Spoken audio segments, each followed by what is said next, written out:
దినంలో ఆయన సాన్నిధ్యానికి మనము తీసుకుని వచ్చినాడు. దేవుడు మార్పు చెందినటువంటి వాడు, ఆయన నమ్మకస్తుడైనటువంటి దేవుడు అని మనం చూసుకుంటున్నాం. అటువంటి గొప్ప దేవుని సాన్నిధ్యానికి మనం వచ్చినాం ఆరాధించడానికై. మనము తెలిసిన దానిని మనం ఆరాధించడానికే వచ్చి ఉంటున్నాం. యేసుక్రీస్తు ప్రభు సమరయ స్త్రీతో అన్న మాటను మనం గుర్తు చేసుకుంటే, మీరు మీకు తెలియని దాన్ని ఆరాధించువారు, మేమైతే మాకు తెలిసిన దాన్ని ఆరాధించువారముగా ఉంటున్నాము. కాబట్టి మనకు తెలిసిన దాన్ని మనం ఆరాధించాలి. మన అనుభవంలో దేవుడు మనకి ఇచ్చిన దాన్ని బట్టి మనం ఆరాధించాలి. దేవుడు మన ఎడల ఎటువంటి వాడో ఎరిగిన వారమై మనం ఆరాధించాలి.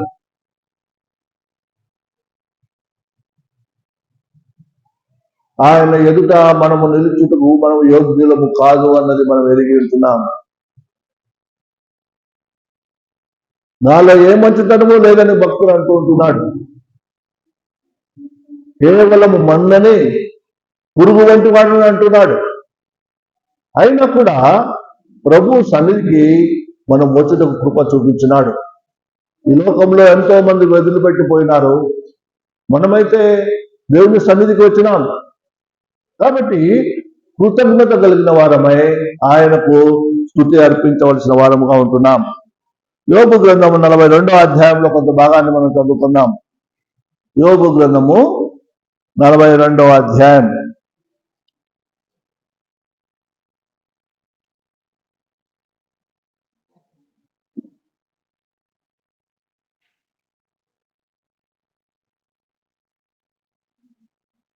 మొదటి నుంచి 6 వచనాలు మార్చి చదువుకుందాం.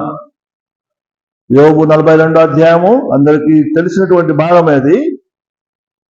మొదటి నుంచి 6 వచనాలు మార్చి చదువుకుందాం. అప్పుడు యోబు యెహోవాతో ఇలాగ ప్రత్యుత్తరమిచ్చెను, సమస్త క్రియలు చేయగలవనియు నీవు ఉద్దేశించిన ఏది నిష్ఫలము కానేరదనియు నేను ఇప్పుడు తెలుసుకుంది. జ్ఞానము లేని మాటల చేత ఆలోచన నిరర్థకము చేయు విడవడు. అలాగున వివేచన లేనివాడనైనా నేను ఏమీ అడుగుగా నా బుద్ధికి మించిన సంగతుల గురించి మాట్లాడుకోరుతున్నాను. దయచేసి నా మాట ఆలకి ఒక సంగతి నేను అడిగినను, దాన్ని నాకు తెలియజెప్పమని. వినికిడి చేత నిన్ను గూర్చిన వార్త నేను వింటిని, అయితే ఇప్పుడు నేను కనులారా నిన్ను చూస్తున్నాను. నన్ను నేను అసహించుకొని బూడిలోను పశ్చాత్తాపడుతున్నాను. ప్రార్థన చేసుకుందాం. పరలోకమందున్నటువంటి మా ప్రేమ గల ప్రియ దేవ, సర్వాధికారి, మహాకాశములు పట్టజాలనటువంటి సజీవుడైనటువంటి దేవ, మీకే వందనస్తులమై స్తుతులు స్తోత్రములు చెల్లిస్తూ ఉంటున్నాం.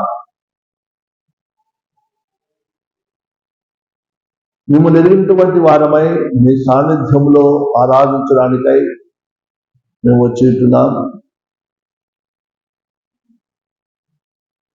మీరెంతో గొప్ప దేవుడవు.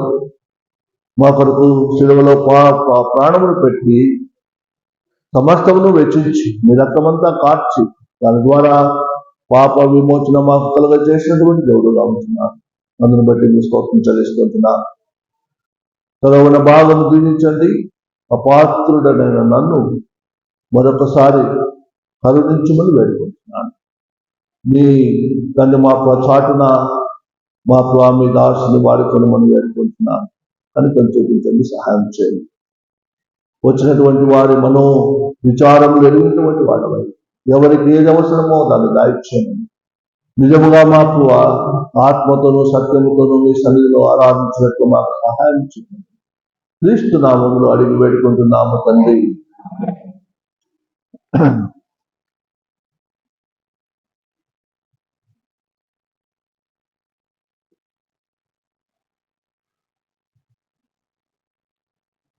చదవబడినటువంటి భాగంలో అనేక సార్లు దేవుని పిల్లలు వివరించినటువంటి భాగంగా ఇది మనం చూస్తున్నాం. ఇక్కడ మనం చూసినట్లయితే యోబు భక్తిపరుడని, ఆయన దేవుని సన్నిధిలో నిందారహితుడిగా ఉన్నాడని, చెడుతనమును విసర్జించిన వాడని దేవుడే ఆయన గురించి సాక్ష్యం ఇస్తూ ఉంటున్నాడు. తనకు కలిగిన సమస్తమును కోల్పోయినా కూడా అది దేవుడు ఇచ్చినాడు, దేవుడు తీసుకున్నాడు, దేవునికి స్తోత్రం అని చెప్పినటువంటి గొప్ప భక్తుడు ఆయన. అయినా కూడా దేవునితో కూడా ఆయన మాట్లాడినప్పుడు, దేవుని దర్శనం కలిగిన తర్వాత ఆయన మాటలు వేరేగా ఉన్నాయి. అంతకుముందు నేను నీతిమంతుడని, నేను దేవునికి విరోధంగా ఏమీ చేయలేదని ఆయన తన నిర్దోషత్వమును గురించి ఆయన మాట్లాడుతూ వచ్చినాడు. అయితే ఇక్కడ ఆయన మాటలే వేరైపోయినాయి. ఏమీ ఎరుగక నా బుద్ధికి మించిన సంగతుల గురించి మాట్లాడుతున్నట్టున్నాడు. ఎన్నోసార్లు మనం పలికినటువంటి పదజాలములు, దేవుని గుర్చినటువంటి మాటలు మనకు బుద్ధికి మించినటువంటివిగా ఉంటాయి. అంటే మనకు తెలియదు అని మనం వాడేస్తాం. ఆశ్రయదుర్గమైనటువంటి వాడు నా దేవుడు అని అంటాం. కానీ దాని అర్థం తెలియకపోతే దానివల్ల లాభం లేదు. కాబట్టి మన బుద్ధికి మించినటువంటి మాటలు కొన్ని మనము వాడుతూ ఉంటాం. అలాగూ కాకుండా నాకు తెలిసిన దాన్ని, నా అనుభవంలో ఉన్నటువంటి దాన్ని, ఏదైతే దేవునికి అనుకూలమైనదో దాన్ని మనము దేవుని సన్నిధిలో మాట్లాడవలసిన వారముగా, లేకపోతే ఆయనకు చెల్లించవలసిన వారముగా ఉంటున్నాం. రెండు మాటలే కావచ్చు, కొద్ది పదజాలంలో కావచ్చు. అయితే అది భావయుక్తముగా మనకు అర్థమయ్యే రీతిలో, మనకు మన దేవునికి మధ్యలో జరుగుతున్నటువంటి విషయం ఇది. కాబట్టి మన మధ్యలో మనకు అర్థమయ్యేటట్లుగా మనం ప్రభువును ఆరాధించవలసిన వారముగా ఉంటున్నాం. ఎంతో మంది ఆరాధించినప్పుడు దేవుని వాక్యంలో అనేకమైనటువంటి విషయాలను తీసుకొని ఆరాధిస్తారు. బైబిల్లో ఎన్నో పదాలు ఉంటున్నాయి, నాకు కూడా చాలాసార్లు అర్థం కావు. కాకపోతే ఏమంటే మనం వాడేస్తాం. ఎన్నోసార్లు భక్తులు చేసిన ప్రార్థనలు, లేకపోతే అవి సువాసన భరితమైనవి, అవి దేవుడు ఆగ్రహించుతున్నాడు అంటాం. అంటే ఆగ్రహించుతున్నాడంటే దాని అర్థం మనకు తెలిసి దాన్ని బట్టి మనం మాట్లాడితే దానికి ఉన్నటువంటి అర్థం ఉంటున్నది. అయితే ఇక్కడ మనం చూస్తే ఇంత భక్తుడు, దేవుడు ఎరిగినటువంటి వాడు, ఈ విషయంలో కూడా ఆయన పాపం చేయనటువంటి వాడు, తన నిర్దోషత్వం గురించి వాగ్వాదం చేసిన వాడు, తనతో పాటు ఉన్నటువంటి వాడితో ఆయన అంటున్నాడు, ఏమీ ఎరుక నా బుద్ధికి మించిన సంగతుల గురించి మాట్లాడిన అంటున్నాడు. ఎందుకు ఇలాగ అంటున్నాడు? ఆయన బుద్ధికి మించిన సంగతులని దానికి కారణం ఉంటున్నది. దేవుడు 38వ అధ్యాయం నుంచి ఈ యొక్క 41వ అధ్యాయం వరకు ఈ యోగుడు అడుగుతూ వచ్చినాడు. భూమి సృష్టి ఆరంభించినప్పుడు, పునాది వేసినప్పుడు నువ్వు ఎక్కడున్నావు? ఎక్కడున్నాడండి? ఎవరైనా కానీ చెప్పగలరా దాని జవాబు? నేను పునాది వేసినప్పుడు నువ్వు ఎక్కడుంటివి? ఆయన మహోన్నతుడైన దేవుడు. ఆయన కూర్చున్నటువంటి విషయములను ఆయనకు విశదీకరించినప్పుడు వాటిని విని అర్థం చేసుకుని అంటున్నాడు, నా బుద్ధికి మించిన మాటలు నేను మాట్లాడినాను అంటున్నాడు. ఊరికి అనడం లేదు. సృష్టి ఆరంభం నుంచి ప్రతి ఒక్కటి కూడా దేవుని యొక్క జ్ఞానమును, దేవుని యొక్క ఆలోచనలను, దేవుని యొక్క విషయాలను ఆయన విశదీకరించినప్పుడు అప్పుడు అనుకున్నాడు, అయ్యో ఇంత ఇదిగా నేను, నా జ్ఞానం ఎంత, నేను ఏ పాటి వాడును, ఇన్ని గొప్ప మాటలు నేను మాట్లాడినానే దేవుని సన్నిధిలో అని ఆలోచన చేస్తుంటున్నాడు. కాబట్టి మనం మాట్లాడిన మాటలకు, లేకపోతే దేవుని సన్నిధిలో మనం చేసిన ఆరాధనకు, ఏవైతే పదజాలంలో మనం ఉచ్చరించటమో వాటికి ముందు వాటి యొక్క శ్రేష్టతను మనం ఎరిగినటువంటి వారముగా ఉండాలి. దేవుని భక్తులు అనేక విషయాలను ఆయన ముందుగానే తెలియపరిచినాడు. వాటిని బట్టి వారు ఆయనను ఆరాధించు వారుగా వచ్చినారు.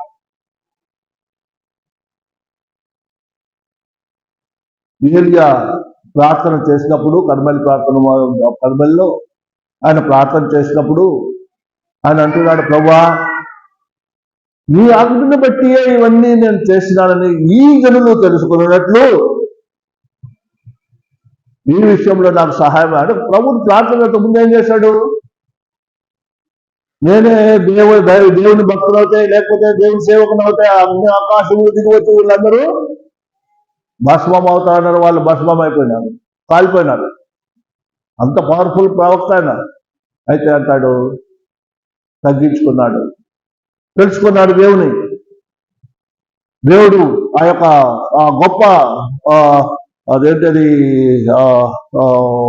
భూకంపంలో ఆయనతో మాట్లాడలా. పెద్ద పెద్ద గాలి వచ్చింది, ఉరుములు వచ్చినాయి, దాంట్లో మాట్లాడలా. ఏం చేశాడు? మెల్లని స్వరంతో మాట్లాడినాడు. ఏలియా ఏం చేస్తున్నాడు?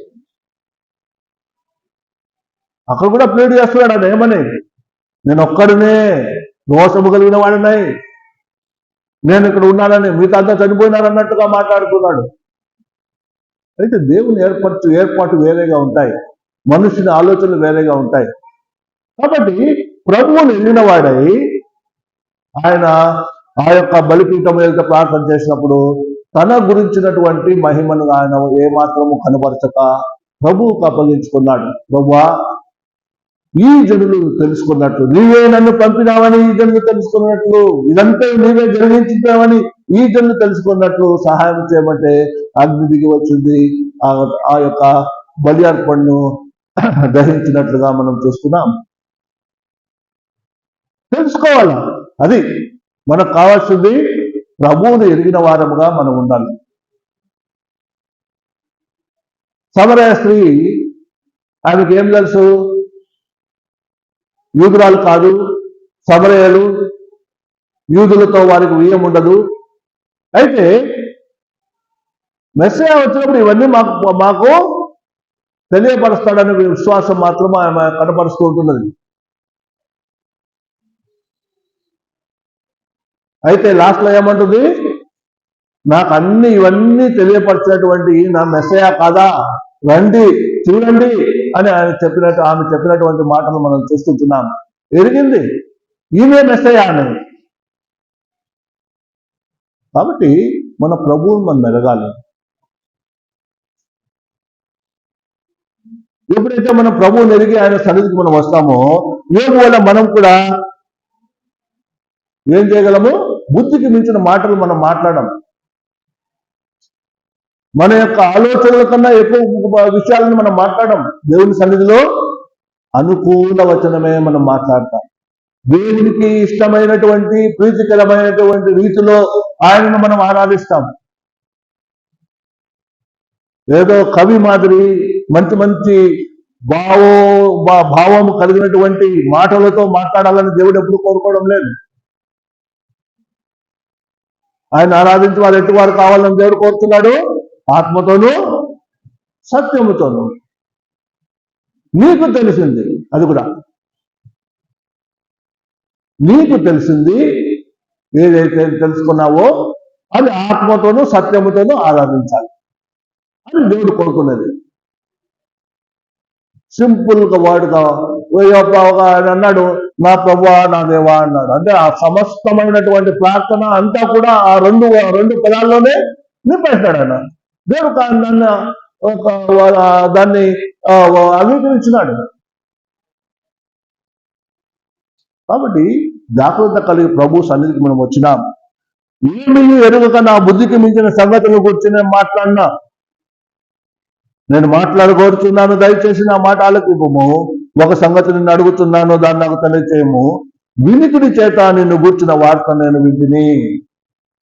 మనమందరము అదే చెప్తే విన్నాం, చదువుకున్నాం, వినికిడి చేత విన్నటువంటి మాటలు ఇవన్నీ కూడా. అయితే ఇప్పుడు నేను కనులారా చూస్తున్నా,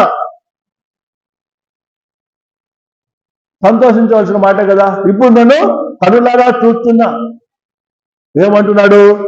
కావున నన్ను నేను అసహించుకుంటున్నాను. చూడండి, దేవుని సన్నిధిలోకి వస్తే ఎట్లాంటి పరిస్థితి ఏర్పడుతుందో మనం చూడండి. ఆయన పరిశుద్ధత ఎదుట మన పరిశుద్ధత ఎందుకు పనికిరాదు? ఎవడు ఆయన సన్నిధిలో నిలబడగలడు? ఇటువంటి గొప్ప భక్తుడు అంటున్నాడు, కావున నన్ను నేను అసహించుకుని ధూళిలోను బూడిలోను పడి పశ్చాత్తాపడుతున్నాను. చూడండి, ఇటువంటి గొప్ప భక్తుడే ఆయన్ను చూసినప్పుడు ఆయన ఇటువంటి పరిస్థితులకు వచ్చినాడే. మనకు వినికిడి చేత మనం విన్నాం ఆయన ఎదురుగా ముఖాముఖిగా మనం చూడవలసిన రోజు ఒకటి ఉంది. అయితే ఇప్పుడు ముఖాముఖిగా ఒకవేళ మనం చూసినామనుకో మన పరిస్థితి ఏంటి? దేవుని యొక్క సార్వభౌమత్వమును మనం ఎరుగుట్లో లోపిస్తూ ఉంటున్నాం. ఆయన సృష్టి యావత్తును ఎరుగుట్లో మనం లోపిస్తూ ఉంటున్నాం. మన కొరకు దేవుడు చేసినటువంటి బలియాగాన్ని ఎరుగుట్లో మనం లోపిస్తూ ఉంటున్నాం. ఆయన అర్పణను మనము ఎరుగుట్లో లోపిస్తూ ఉంటున్నాం. దేవుడు మన కొరకు తన ప్రాణం సైతము అప్పగించినాడు. ఫిలిప్పీయుల రాష్ట్రపతి 2వ అధ్యాయంలో మనం చూస్తున్నాం. దేవదూతలతో కూడా ఉండటం విడిచిపెట్టకూడని భాగ్యమని ఆయన ఎంచుకునగా ఏం చేశాడు? రిక్తుడుగా ఈ లోకానికి వచ్చినాడు. తను తాను శూన్యం చేసుకున్నాడు.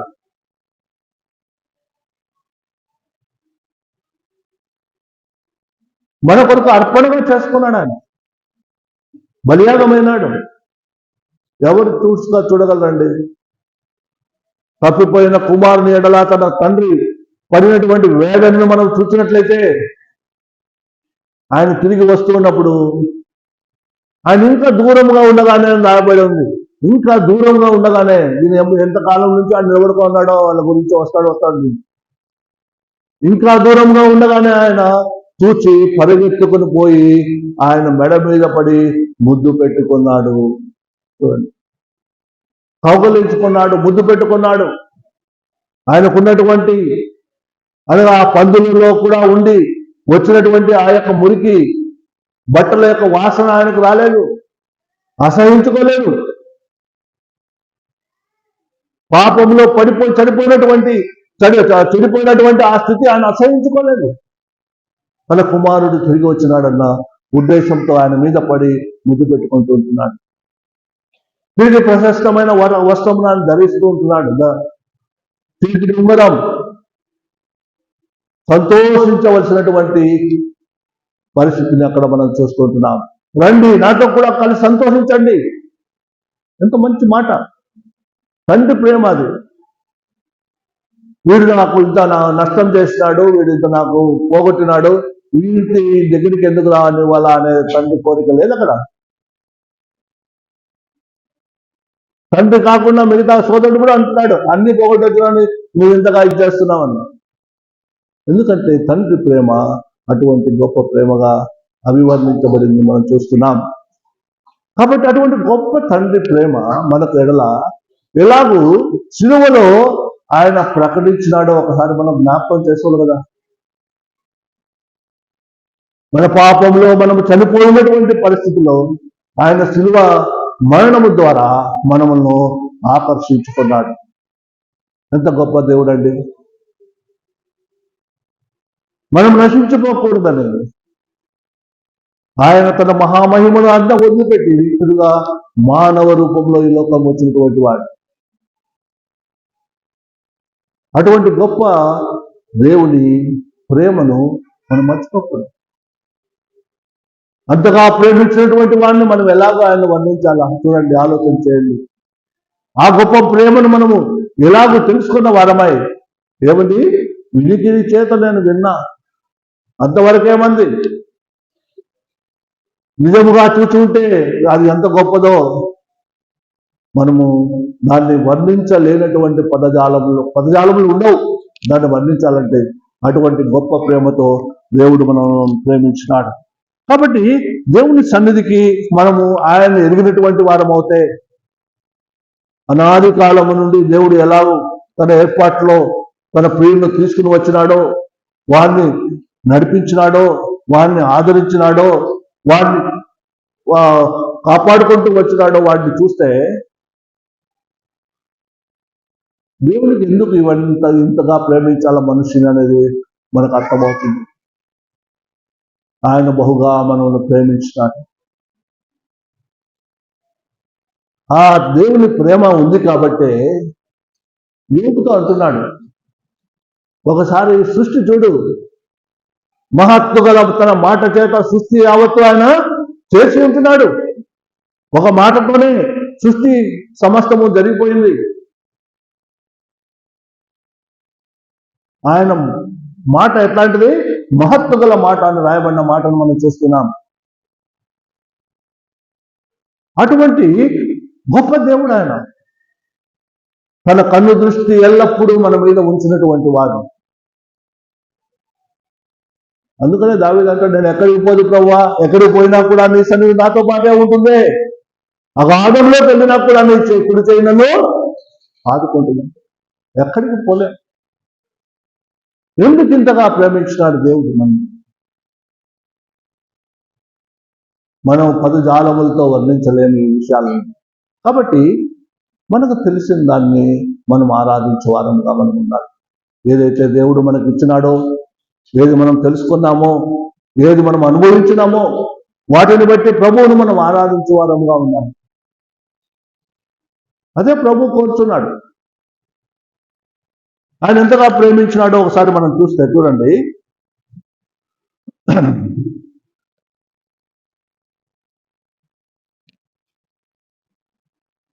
2వ దినవృత్తాంతములు 6వ అధ్యాయం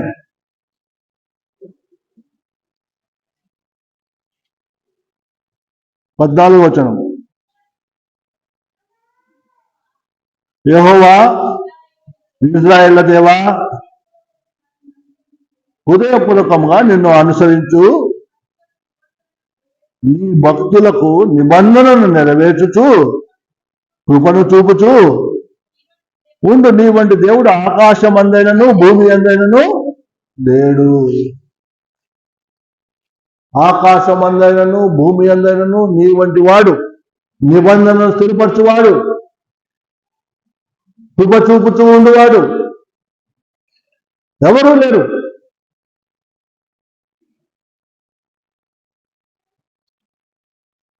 నిర్గమకాండం 15వ అధ్యాయం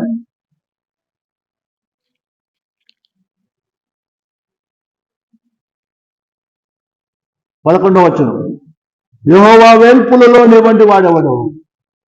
పరిశుద్ధతను బట్టి నీవు మహనీయుడవు, స్తుతి కీర్తనలు బట్టి పూజ్యుడవు, అద్భుతములు చేయువాడవు, నీ వంటి వాడెవడు? ఎవరున్నారయ్యా ఆయన వంటి వాడు? ఎవరు లేరు. ఎవరన్నా ఉంటే మనం పోల్చుకుంటాం, అంతకన్నా గొప్పవాడు అని. అద్వితీయుడైన సత్య దేవుడు ఆయన. కాబట్టి ఆకాశమందును భూమి అందును ఆయన వంటి దేవుడు ఎవరు లేరు అన్నది మనం జ్ఞాపకం చేసుకోవాలి. అందుకనే దీంట్లో 2వ దినవృత్తాంతములు 5వ అధ్యాయంలో రాయబడి ఉంది, యెహోవా దయాళుడు, ఆయన కృప నిరంతరమును స్తోత్రము చేసిరి. ఆయన కృప నిరంతరమును. యెహోవా దయాళుడు, కృప చూపించును సంతోషించువాడు. చూడండి, అటువంటి గొప్ప దేవుడు మనల్ని ప్రేమించినాడు. ద్వితీయోపదేశకాండము 7:8 ఎలాగో ప్రేమించాడో ఒకసారి చూద్దాం. చదవండి. ద్వితీయోపదేశకాండము 7వ అధ్యాయము 8వ వచనం.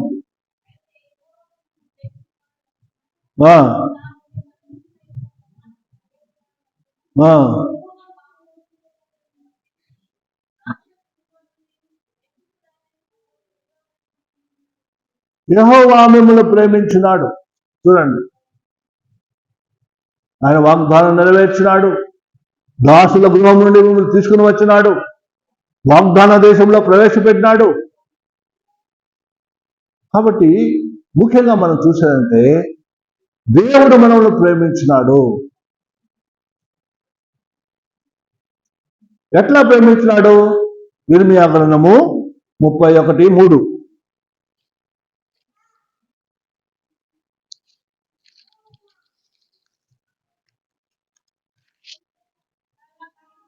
చాలా కాలం కిందట యెహోవా నాకు ప్రత్యక్షమై తనను శాశ్వతమైన ప్రేమతో నేను నిన్ను ప్రేమించుతున్నాను కనుక విడువక నీ ఎడల కృప చూపుతున్నాను. చూడండి, శాశ్వతమైన ప్రేమ, ఎవర్ లాస్టింగ్ లవ్. ఆయన మనం ప్రేమించినాడు, శాశ్వతమైన ప్రేమతో ఆయన ప్రేమించినాడు. మనుషులు ఎవరు చూపజాలనటువంటి గొప్ప ప్రేమతో ఆయన మనమును ప్రేమించినాడు. ఎఫెసీయులకు రాసిన పత్రిక 3వ అధ్యాయము 19వ వచనం.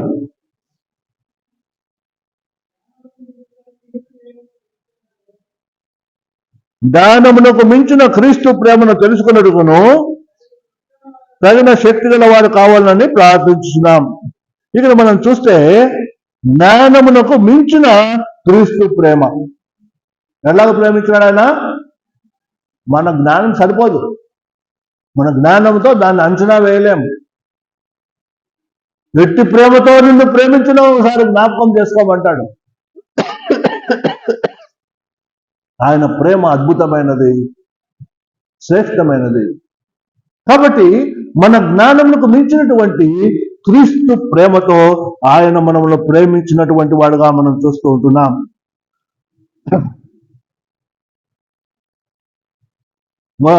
యోహాను సువార్త 15వ అధ్యాయం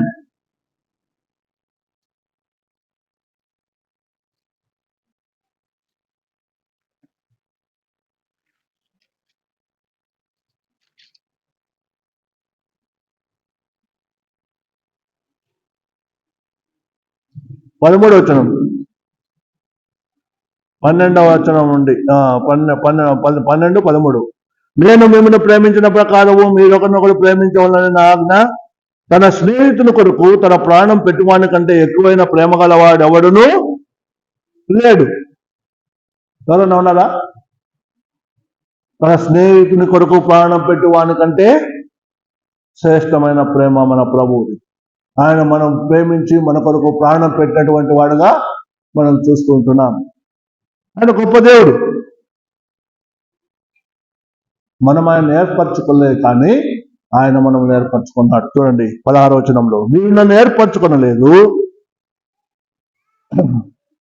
మీరు నా తండ్రి నా పేరట తండ్రిని ఏమడుగుదరో అది ఆయన మీకు అనుగ్రహించినట్లు మీరు వెళ్ళి ఫలించుటకును మీ పొలం నిల్చుండకు నేను మిమ్మల్ని ఏర్పరచుకొని నియమించుకొని. మనం ప్రేమించి మనం ఏర్పరచుకున్నటువంటి మన దేవుడు తన స్నేహితుని కొరకు ప్రాణం పెట్టువాని కంటే అత్యధికమైన ప్రేమను కలిగిన వాడై యోహాను 3:16లో మనం చూసినట్లుగా ఆయన మనం లోకంలో ఎంతో ప్రేమించను అని రాయబడిన మాటలు మనం చూస్తున్నాం. ఎంతో ప్రేమించినాడు. ఎంత ప్రేమ అంటే చెప్పండి, ఎంతో? ఎవరన్నా చెప్పగలరా ఎంత ప్రేమ?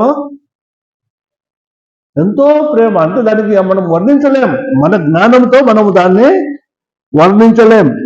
మొదటి యోహాను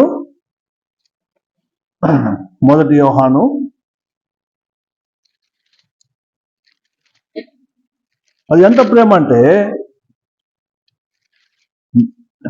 3వ అధ్యాయము 1వ వచనం, మనము దేవుని పిల్లలమని పిలువబడినట్లు తండ్రి మనకు ఎట్టి ప్రేమ అనుగ్రహించిన చూడండి.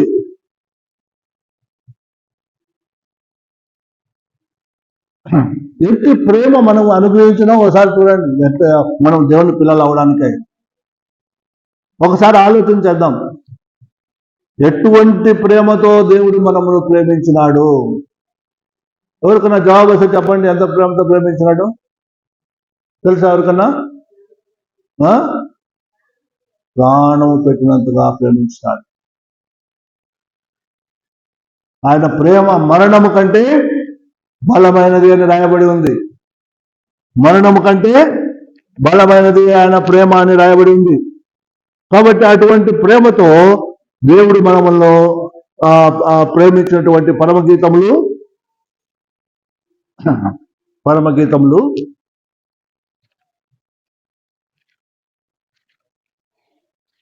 8:6 చదవండి ఎవరన్నా.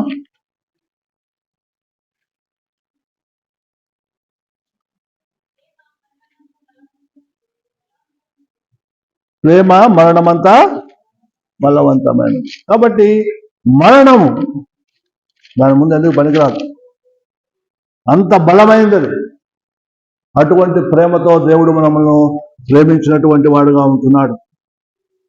కాబట్టి గ్రేట్ లవ్, గొప్ప ప్రేమతో ఆయన ప్రేమించినాడు. తర్వాత మనం చూస్తే ఇటువంటి ప్రేమతో మనం ప్రేమించాడంటే ఏవైనా మనములు ప్రేమ నుండి ఎడబాపుతాయా? మనకు దేవుని ప్రేమ ఈరోజు మనతో ప్రేమించినాడు, ఆ ప్రేమ నుండి మనం దూరం అవుతామా? చూడండి, రోమీయులకు రాసిన పత్రిక 8వ అధ్యాయము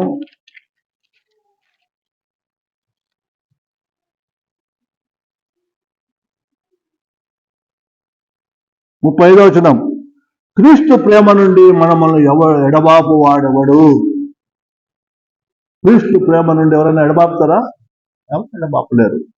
శ్రమ అయినా, బాధ అయినా, హింస అయినా, కరువైనా, వస్త్రహీనత అయినా, ఉపద్రవమైన, ఖడ్గమైన మనల్ని ఎడబాపునా? ఏది ఎడబాపలేదు. ఎందుకంటే ఆయన ప్రేమ వీటన్నిటికీ మించింది, శ్రేష్టమైనటువంటి ప్రేమ. అటువంటి ప్రేమతో మనల్ని ప్రేమించిన వాడిని ప్రేమను మనం జ్ఞాపకం చేసుకోవాలి. ఆయన సార్వభౌముడు అయినప్పటికీ సృష్టిని, అనాది నుండి ఆయన సృష్టించినప్పటికీ, సమస్తమును ఆయన చేసినప్పటికీ, ఆయన జ్ఞానముతో సమస్తమును కలగజేసినప్పటికీ ఆయన మనల్ని ప్రేమించి తన ప్రాణమును మన కొరకు అప్పగించినాడు. మనం మాటలతో వింటే అంత మనకు అర్థం కాదు. కానీ అయితే ఈ భక్తుడు తన కనులారా ప్రభువును చూచినప్పుడు తను తాను అసహించుకుంటున్నాడు. ఇంత పరిశుద్ధుడే, ఇంత మహాత్మ్యము కలిగినటువంటి వాడే, మహామహిమలో ఉన్నటువంటి వాడే ఈయన ప్రభు. యోహాను ప్రకటన గ్రంథంలో మనం చూస్తే దేవుని సన్నిధికి వెళ్ళినప్పుడు నేను చచ్చిన వాళ్ళవనే పడుతున్నట్టున్నాడు. ఆయన మహిమను, ఆయన సమస్తం చూచినటువంటి వాడై చచ్చిన వాళ్ళవనే పడినాడు. దానియేలు గ్రంథంలో మనం చూస్తే దానియేలు చచ్చిన వాని వల్లే పడినాడు, బలమేమీ నాలో లేదు అంటున్నాడు. తరువాత కొంతకాలము నేను ఆ దర్శనం వల్ల నేను వ్యాధిగ్రస్తుడనైతున్నాను కూడా అంటున్నాడు. దేవుని చూచి మనం తట్టుకోగలమా? అందుకనే ఆయన చూచి ఎవరు తట్టుకోలేరు. ఆ గొప్ప దేవుని ఆయన మహామహిమలో మనము చూస్తే మనం ఆయన, అందుకనే భక్తుడు అంటున్నాడు, నన్ను నేను అసహించుకొనుచున్నాను. మనం అర్థం చేసుకోవాలి, దేవుడు ఎటువంటి వాడు అనేది మనం అర్థం చేసుకోవాలంటే దీని యొక్క సారాంశాన్ని మనం అర్థం చేసుకోవాలి. వినిపించాక మనం విన్నాం అనేక సార్లు. అందుకనే ఏమంటున్నాడు, నా బుద్ధికి మించిన సంగతులు నేను మాట్లాడినా అంటాడు. కరెక్టే, మనం కూడా అనేక సార్లు ఎన్నో విషయాలు మనం వివరిస్తాం అందరికీ. మనం బుద్ధి మించిన సంగతుల గురించి చెప్తాం. వాటిని యొక్క ప్రభావం మనం చూడలేదు కాబట్టి దాన్ని మనం వివరిస్తూ ఉంటున్నాం. చూస్తే నోట్లోంచి మాట కూడా రాదు. మనం గొప్ప దేవుని అనుగ్రహం వలన, మన కొరకు ప్రాణం పెట్టినటువంటి వాని అనుగ్రహం వలన మనం ఈ దినమున ఆయన సన్నిధికి వచ్చి ఉంటున్నాం. ఇప్పుడు ఉన్నవి, జరగబోనవి, రాబోయే లోకంలో ఉండేటి వీటిని గురించిన అనేక విషయాలు ప్రభు వల్ల మనకు తెలియపరచబడినాయి. వాటి యొక్క అనుభవంలో వాటిని వస్తాయని నిరీక్షణ గలవారమై మనము ముందుకు సాగుతున్నాం. కాబట్టి ప్రభు సన్నిధికి వచ్చినాం, ఆయన సన్నిధిలో మనం ఉంటున్నాం. భయముతో, వణుకుతో ఆయన సన్నిధిలో మనం ఉండాలి. మనకు బుద్ధికి మించిన సంగతులు అనేకలు ఉంటున్నాయి. అవి కాదు, ఏమి మనకు తెలుసో ఏమి మన అనుభవంలో దేవుడు ఇచ్చినాడో వాటిని బట్టి మనము ఎంతగా దేవుడు మనం ప్రేమించినాడో వాటిని బట్టి మనము ఆరాధించు వారముగా ఉన్నాం. అందుకనే ఆ స్త్రీ ఏమంటుంది, మాకు ఆ యేసుబాబు ఏమంటాడు, మాకు తెలిసిన దాన్ని మేము ఆరాధిస్తున్నామయ్యా. ఎంత మంచి మాట. తెలియని దాన్ని ఆరాధిస్తే లాభం లేదు, తెలిసిన దాన్ని మనం ఆరాధించేవారు. మన ప్రభువు మనకెట్టివాడు, ఎంత మహనీయుడు, ఎంత మహాత్మ్యము గలవాడు, ఎంత సార్వభౌమత్వము కలిగినటువంటి వాడు ఎరిగిన వారమై ఆయనకు కృతజ్ఞతాస్తుతులు చెల్లిస్తాం. దిగ్వాపలమును ఆయనకు అప్పగిస్తాం. దాన్ని మనము ఆరాధన చేస్తాం.